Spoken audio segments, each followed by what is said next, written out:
Sure. The thing you need to know about old Apex is that the dogs ran freely. There were no leashes. And every kid had a dog. And you'd go somewhere, the dog would go with you. And just to give a little bit of background of how tiny Apex was, because people have a hard time getting this in their heads. When I was born in 1955, the population was about 1,000 people. When I finished Apex High School in 1973, it was just over 2,000 people. The town was 1 mile square. You could live in the middle of town and just be 300 yards from being outside of town. I mean, we used to go quail hunting in Apex, in the city limits, my dad and I. It was that small of a town. One of our best spots was the back playground of A.V. Baucom School. There was always a covey of quail back there when the children had left. We waited till the children left and then we'd go. But anyway, that's a different story. In terms of the dogs, we had hunting dogs, and I had a beagle. And one day we were playing basketball in my backyard, and all the kids were over there, and everybody brought their dogs. My dog, this little beagle, got in a fight with my friend Kent Pearson's dog, which was a German Shepherd. And I knew my dog was in trouble, so I intervened. And of course, I got my finger bitten pretty badly. Well, Kent's daddy just happened to be the town doctor, Dr. Pearson. So he said, we need to go see Daddy. And I didn't even tell my mom. We just took off and walked downtown to his office. And he said, oh, this is pretty bad. We're going to have to work on this. What dog bit you? And I said, well, your dog. So you come from a small town when you go to the doctor to be treated for a dog bite, and the dog who bit you is owned by the doctor himself. So I don't think he ever sent a bill for that one. A similar kind of story, this same dog, my beagle, his name was Bonebags, by the way, because my favorite teacher, Ms. Wilbur Beavers, read us a story about a dog named Bonebags who was poisoned. She taught us a song about a dog named Bonebags. I could sing it for you, but I won't do that. And so Bonebags used to have the run of the neighborhood. And most people loved him. A few people hated him. Well, one day he came home and he had some blood coming out of his leg, as his thigh. And I thought he'd been in a fight, but I looked closer and it was not a bite mark. It was a perfectly round little hole. And I said, that's weird. I showed it to my mom. She said, that is weird. We need to go to the veterinarian. So I don't think Apex had a veterinarian at that time. So we went to Raleigh. And he looked at it. And then he looked underneath to the inside of my dog's leg and said, there's a hole here too. Do you know what that means? I said, no. He said, somebody shot your dog. And your dog is very lucky because they missed the bone. So I'll treat this, but he's going to be okay. But you need to figure out who shot your dog. So I had asked around. I had theories, but I never figured it out. 20 years later, I ran into my old high school football coach, one of the coaches, Mr. Bruce Worley. He had been a neighbor years ago. And we talked about everything. And then we started talking about my dog. And I said, would you believe the strangest thing happened? Somebody shot that dog. That was the sweetest dog. I can't believe somebody did that. He said, yeah, of course they did. And I said, what do you mean? You know about it? He said, yeah, everybody knows about that. I said, well, I wish somebody knew who had shot him. That would be nice to know. He said, well, we all know who shot him. I said, who? He said, Mr. Edwards. Mr. Edwards lived back behind us. He was the husband of Ms. Ann Edwards, the banker who was so nice to me. Mr. Edwards was not known for being as nice as his wife. I'll just put it that way. And I said, well, why would he shoot my dog? He said, well, he was grilling steaks.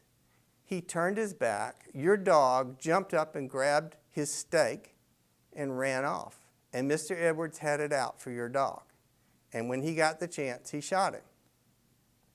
So you think, well, if Mr. Edwards had a problem with my dog, why didn't he just come downtown and talk to the mayor or the town attorney? Well, the problem was the town attorney was my father. So it's my father's dog that's running around terrorizing Mr. Edwards. And the funny sequel to the story is within a couple of years, Mr. Edwards was on the town board, and then he was the mayor of the town. So you've got a problem with a dog, and it's one of them, the man who shot my dog essentially was the future mayor of Apex. So, and the dog he shot was the dog of the town attorney of Apex. You know you come from a small town when that happens.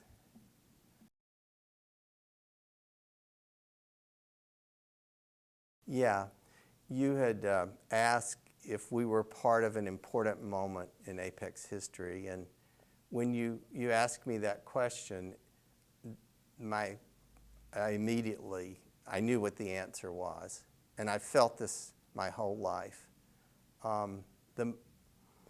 Just a little bit of background. You know, back in the 1954, the U.S. Supreme Court declared segregation to be illegal. But southern states dragged their feet for about 15 years. And in Apex and North Carolina, desegregation did not take place until September of 1970. That's when I was a sophomore here at Apex High School. And as the moment to desegregate approached, there was a lot of tension, especially in the white community. But there was also a lot of excitement because some of us at least, knew that we were a part of a very important moment in history. I mean, I was a history major in college and studied this, and I've thought about it my whole life.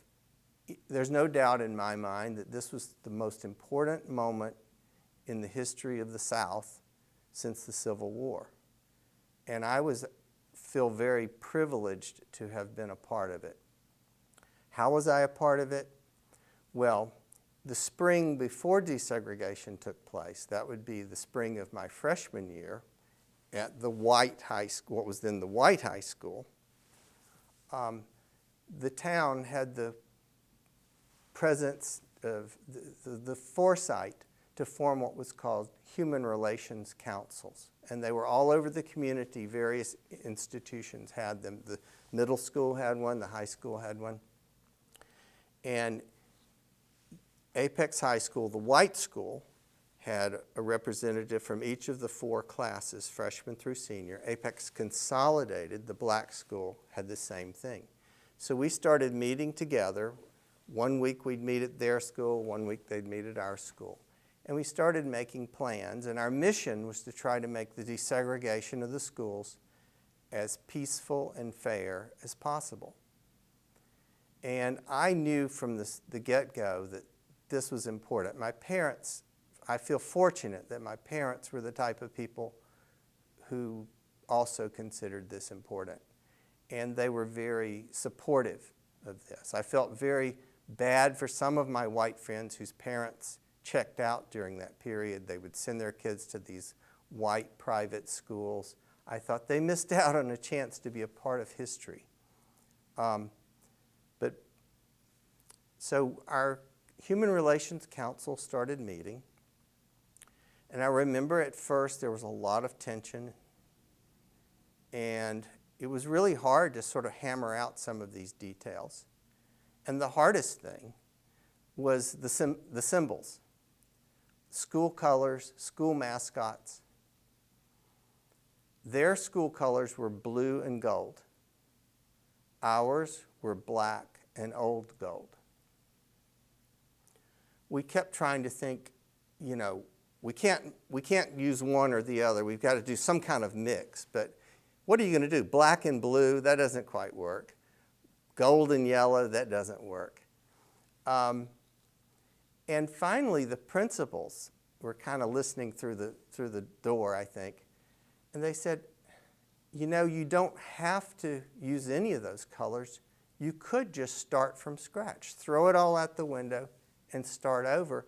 And that would send the message that we're doing something new and different and good. We're starting over together. That was a brilliant idea, and we took it. It just so happened at that time, everybody's favorite football team was the Green Bay Packers. Their colors were Kelly, and we started looking up, what's the colors for the green? It's called Kelly Green and Yellow Gold. So everybody said, oh, let's be the Green Bay Packers. Everybody loved Bart Starr, the quarterback. And so both sides loved that idea. And then as far as mascots, theirs was, as I recall, the Tigers. Ours was the Yellow Jackets. So what do? You become the Yellow Tigers or the Tiger Jackets? No. So we threw that out. Well, it just so happened about a year or two before that, the American Basketball Association had started a new professional basketball league to compete with the NBA. And one of the franchises was the Carolina Cougars.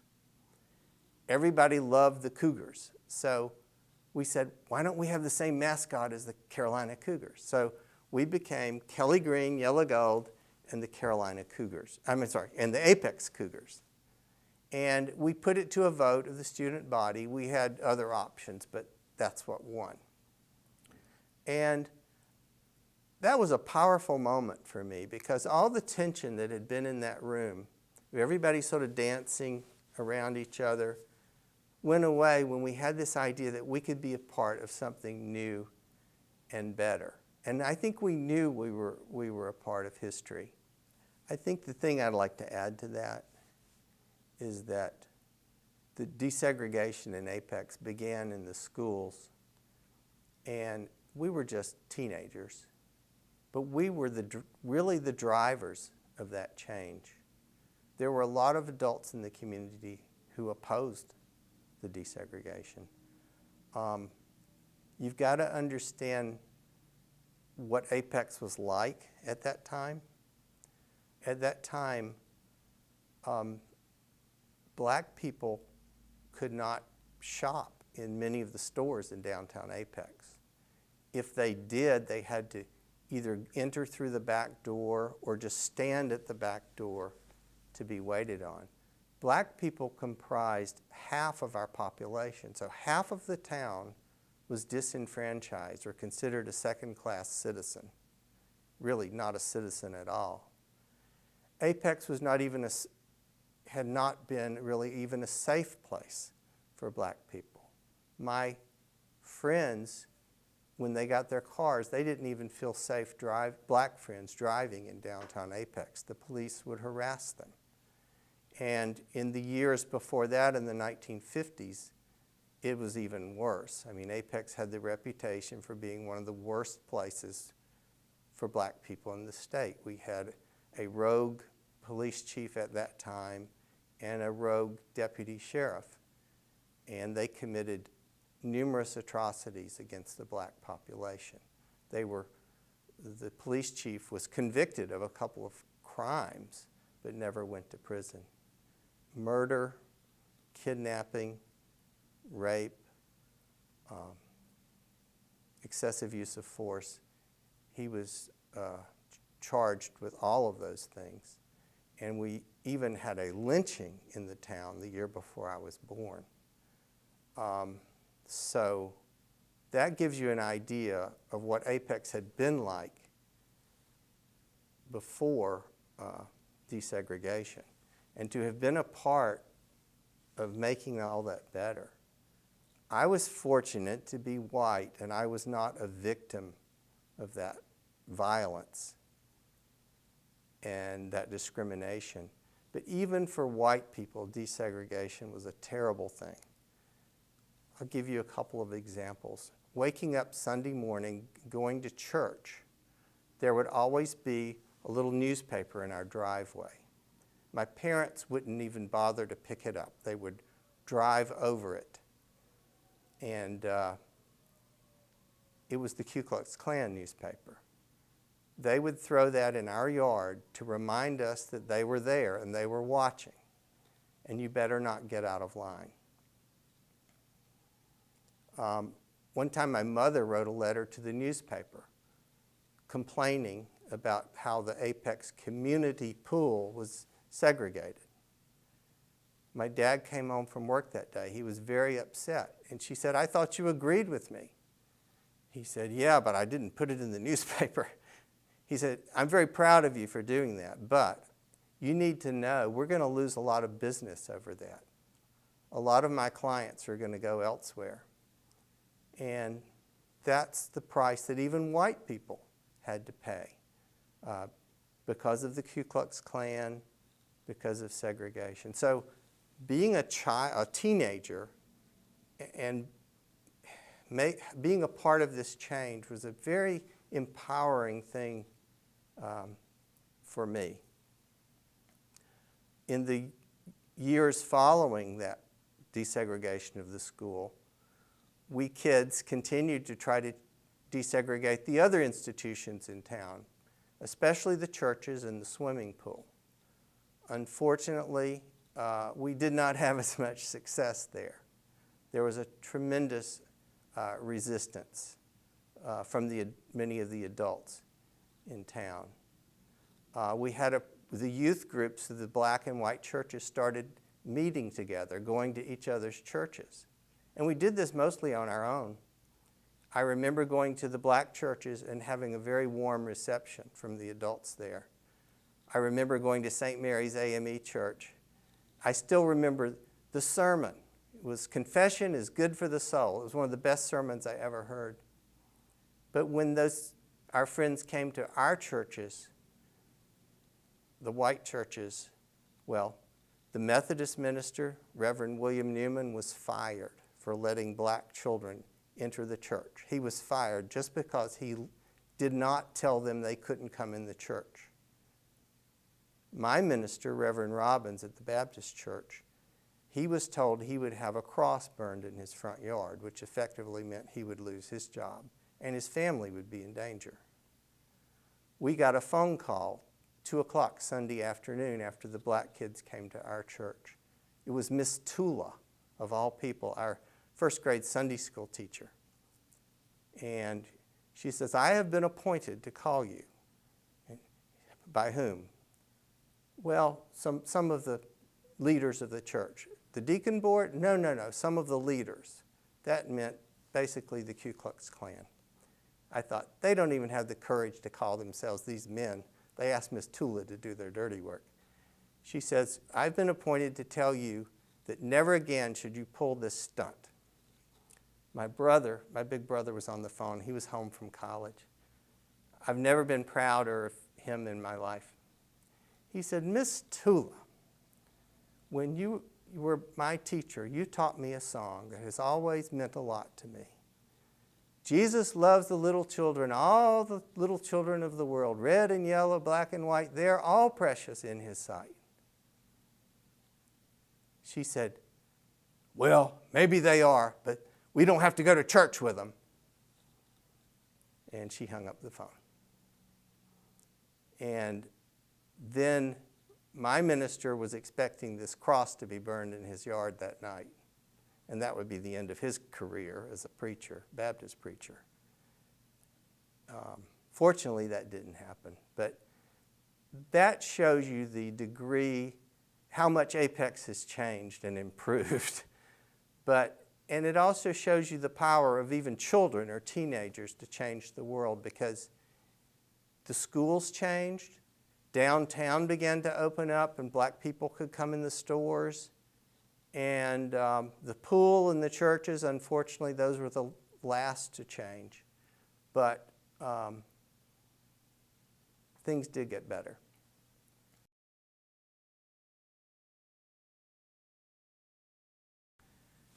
That's a good question for me, because I haven't lived here for nearly a half century, and yet I still do consider it home. At age 17, I graduated from Apex High School, went to college in Massachusetts. I then went to grad school in Texas with the full expectation that I would come back here and make this my home. But the job opportunities opened up in Houston, and I've been there ever since. And yet when people ask me, where's your home? I always say, well, I live in Houston, and I love Houston, but my heart is still in Apex. And I've reflected on why is that so for this interview. I've been thinking about that, and I've remembered a couple of things that happened in my life that kind of explain why I think my heart is still in Apex. The first is about the day my father died. This was in 1992. He was at Duke Hospital. My mother and I had basically camped there the last few days. He died on a Sunday morning. We were very sad, of course. We were also exhausted. I remember on the drive back to Apex thinking, well, before the word gets out that he's died, we should try to get a nap.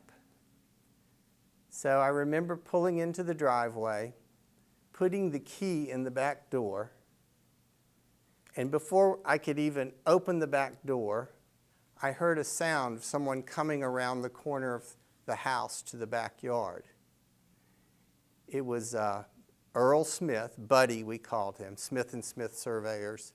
He was one of my cousins, and his wife Jackie. And they had come to express their condolences. And I'm thinking, how did they even know? And they're here before we can even get in the house. And the rest of that day, we had nonstop visitors until bedtime. And I'm thinking, I'm exhausted. I really want a nap. But this tells me something. These people really loved my parents, and they really care about my mom. So if you had come from a place like that, wouldn't your heart still be there as well? I mean, the next few days, one of my high school classmates that I had not seen in 10 or 20 years, she came with 2 bags of groceries, Robin Olive Jinks, and she came back a couple of days later with 2 more bags. She said, there's lots of kids and cousins, y'all need food. And it was just like that. And that's only half the story. My wife arrived with our 2 young children that evening, Sunday evening. And of course, one arrived with a cold. And my wife is a physician. She knew just what our child needed, but the drugstore was closed because this is a small town. So I said, first thing in the morning, I'll go get this pediatric cold medicine that you recommend. And I was there, got up early, went down to the Mr. Dollar's drugstore. And the lady who was opening up was actually kind of vaguely familiar to me, but I was tired, and I was going to try to remember who she was, but I just couldn't. And she couldn't tell who I was. I was dressed in a parka, or what we now call a hoodie, so I was mostly just covered up. So she helped me get the medicine. I paid for it. She handed me a receipt, and I turned to walk away. And she said, Warren? My father's name was Carl. She said, we're going to miss Carl. We're really going to miss him. So I'm thinking, how did she remember who I was? How did she remember my name? How did she know my father had even died? It's not like we had started telling people. And how did she know just the right words to say in that moment? So that has always stayed with me. Again, if you come from a town where there's this level of care and love, wouldn't your heart be here also?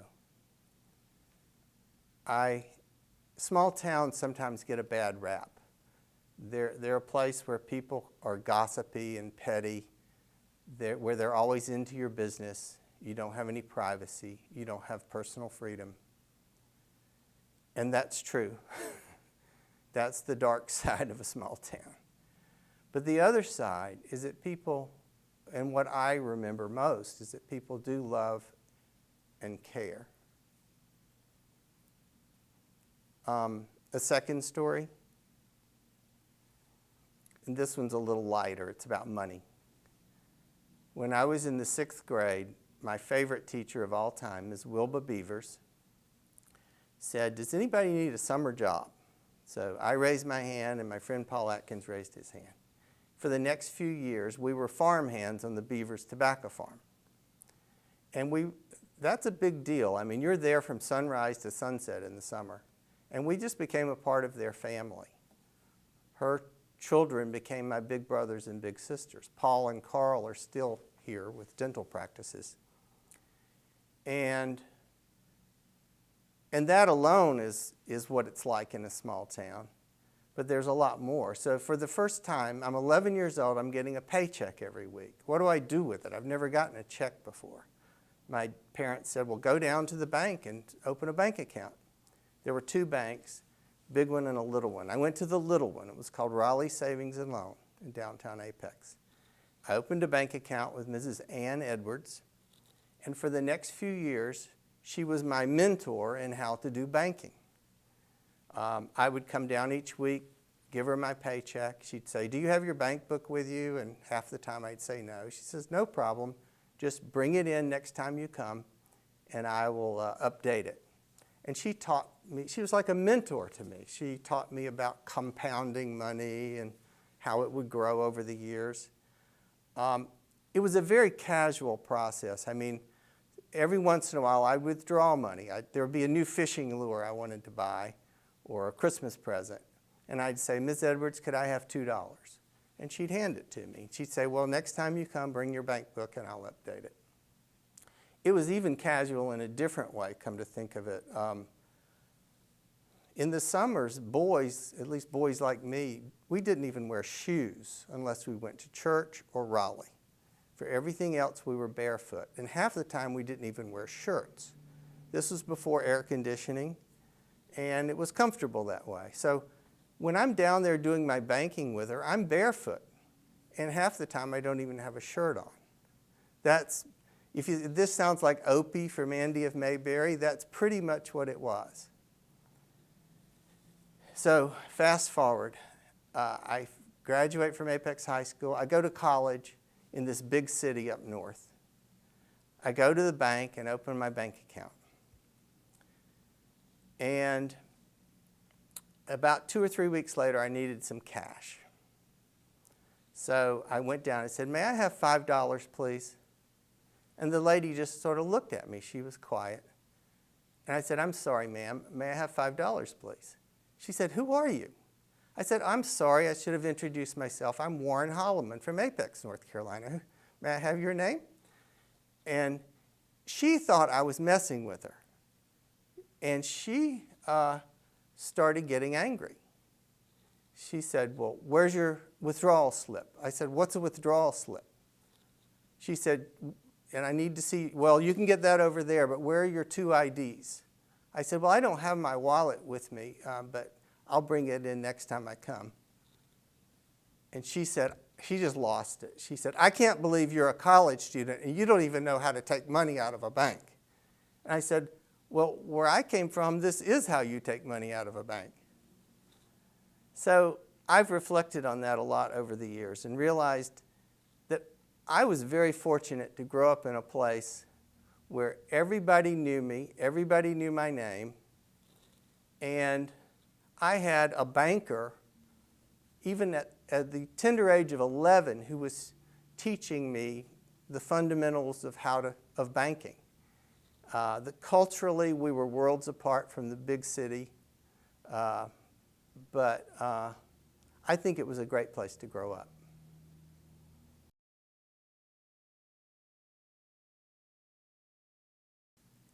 In some ways, I feel awkward answering that question because I haven't lived here for nearly a half century. So it's really not my place to say. But I love the way Apex has juggled this challenge of every town of trying to grow and get better and make progress. I think, and still maintain some of the memories of the past. I mean, it does sadden me when I drive through the countryside and I see all these old communities that no longer exist. But I love the way the town is trying to preserve those memories through stories such as these. So my hope for Apex is just that the town can find a way to preserve the memories of the past while moving forward toward the future. I think on a really practical level, I think the town also faces the challenge of being so successful that it might not be affordable for the average citizen.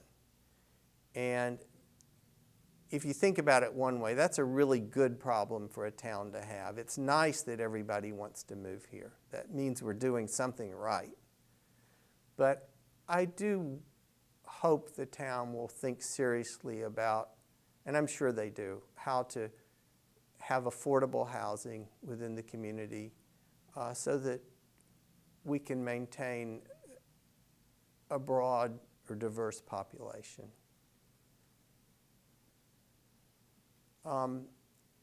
Another way to answer that question, when I was growing up, the town leadership was, well, as I've said before, it was more like Dog Patch USA than like the modern world. And now I'm so impressed at the different things that the town government is doing and that some of the citizens, the various organizations are doing to bring the arts and culture and progress to our community. I miss the trees, I miss the fields, I miss being able to go quail hunting right on Hunter Street in the middle of the afternoon. But I really like the way the town has been growing. I don't know. How's that? Awesome. Trying to be positive here. That's it. Yeah, that's great. Okay. But the mayor did shoot my dog, and I'm mad. We heard it. It was documented. Yeah. Mr. Edwards